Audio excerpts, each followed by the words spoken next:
আসসালামু আলাইকুম রহমতুল্লাহি ওবরাকাতুহু। মানুষের পারিপার্শ্বিক অবস্থার যাই থাকুক না কেন, যত ভালোই থাকুক আর যত খারাপ থাকুক না কেন, যারা অপরাধ করার তারা অটোমেটিকলি অপরাধ করবেই। এটাই তাদের মজ্জাগত বিষয়। সে হোক গরিব বা সে হোক ধনী বা বাড়িওয়ালা বা ভাড়াটিয়া। এখানে আমি দুইটা ঘটনার উদাহরণ দিয়ে আপনাদেরকে বিষয়টা উল্লেখ করছি। একজন লোক ঢাকা শহরের বাড়িওয়ালা, সে তার বাসা ভাড়া পায়, বিভিন্ন ধরনের ভাড়া পায়, দোকান ভাড়া পায়, কিন্তু তার দল এক সময় ক্ষমতায় ছিল না।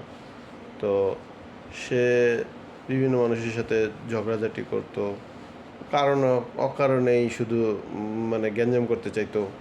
অথচ শরীরে কিন্তু একটু শক্তি নাই, সারাদিন নেশা করে, সারা রাত্রে নেশা করে, দিনের বেলা ঘুমায়, বিকেলবেলা উঠে, এই ধরনের অভ্যাস।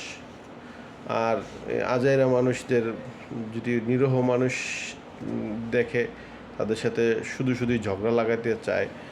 তো একসময় কি হলো, সেই লোকের সন্তানও তার দেখা দেখি এরকমই অবস্থান হলো। দেখা গেছে তার দল দেখা গেছে তার দল মোটামুটি ক্ষমতায় চলে গেল। ক্ষমতায় চলে যাওয়ার পরে তার সন্তান আরেকটা ছেলের সাথে এইভাবে শুধুমাত্র একটু কথা কাটাকাটি হয়েছে, এজন্য ওই ছেলেকে অনেক মারধর করলো, এলাকায় খুব ত্রাস সৃষ্টি করলো। আবার দেখা গেল যে সে এমন বাড়লো যে একটা দোকানের ভাগ নিয়ে, একটা ইন্টারনেটের দোকানের ভাগ নিয়ে তার সাথে ঝগড়া লাগলো। ওখানে খুনাখুনি হয়ে গেল। ওই খুনাখুনির সে 3 নম্বর আসামি পরে হয়ে গেল। পরে এখন তো সে দৌড়ের উপর, অথচ তাদের ঢাকা শহরে বাড়ি আছে। তারপরও অনেকে যারা মনে করি যে আসলে যে মানুষের বাড়ি গাড়ি থাকলে মানুষ অপরাধ করে না, এটা একটা ভুল ধারণা। আবারও দেখা গেছে অনেকে মনে করি যে না, টাকা পয়সা না থাকলেও মানুষ মনে হয় টাকার জন্য অপরাধ করে, সেটাও ভুল ধারণা। দেখা গেছে আরেকটা ঘটনা বলি, সেটা হলো আরেকটা ছেলে, তার মা গার্মেন্টসে চাকরি করে, তাকে লালন পালন করে বড় হওয়ার পরে সেও সেম অপরাধী, বিভিন্ন ধরনের মারামারিতে লিপ্ত হয়। তো দেখা গেছে এক জায়গায় এরকম ত্রাস সৃষ্টি করতে গেছে, পরে ওর হাতে একটা ছেলে মানে মারা যাওয়ার পরে সে পরবর্তীতে সে দৌড়ের উপরে ছিল। তো আমরা হয়তো দেখা গেছে অনেকেই মনে করি যে আসলে যে মানুষের পারিপার্শ্বিক কারণেই মানুষ অপরাধ বলে আবিষ্কৃত হয় না, এটা ভুল ধারণা।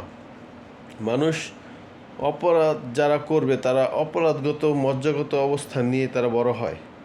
তারা কখনোই এই ভালো মানুষের চিন্তাধারা নিয়ে তারা বড় হয় না। তাদের মনে একটাই থাকে যে ওকে কখন মারবো, ওকে কখন ধরবো, এই সমস্ত চিন্তাধারাই তাদের মনের ভিতর থাকে। যদি আল্লাহ তাআলা হেদায়েত দান করে তাহলে ওটা ভিন্ন সাবজেক্ট, হয়তো হেদায়েত পায়। আর যদি হেদায়েত তাদের কপালে না থাকে, তাদের পরিণত দেখা গেছে যে কিছু কিছু লোক ক্রস ফায়ারে মারা যায়, আর কিছু কিছু লোক জেলখানায় থাকে। জেলখানায় তারা চিন্তা করে যদি জেল থেকে বের হই তাহলে আমাকে ক্রস ফায়ার দিয়ে দিবে, তখন ফ্যামিলিকে বলে যে আমাকে আগামী মাসে 2টা মামলা পাঠায় দিও। তো এই হলো যারা অপরাধী, তাদেরকে আল্লাহ তাআলা এরকম ইয়াজুজ মাজুজের কারাগারের মতনই তাদেরকে আটকিয়ে রাখে।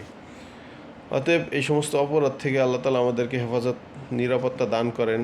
আমিন। ভিডিওটি ভালো লাগলে লাইক, কমেন্ট, শেয়ার করে সাবস্ক্রাইব করে আমাদের সঙ্গে থাকবেন ইনশাআল্লাহ। জাযাকাল্লাহু খাইরান ফিদ দারাইন।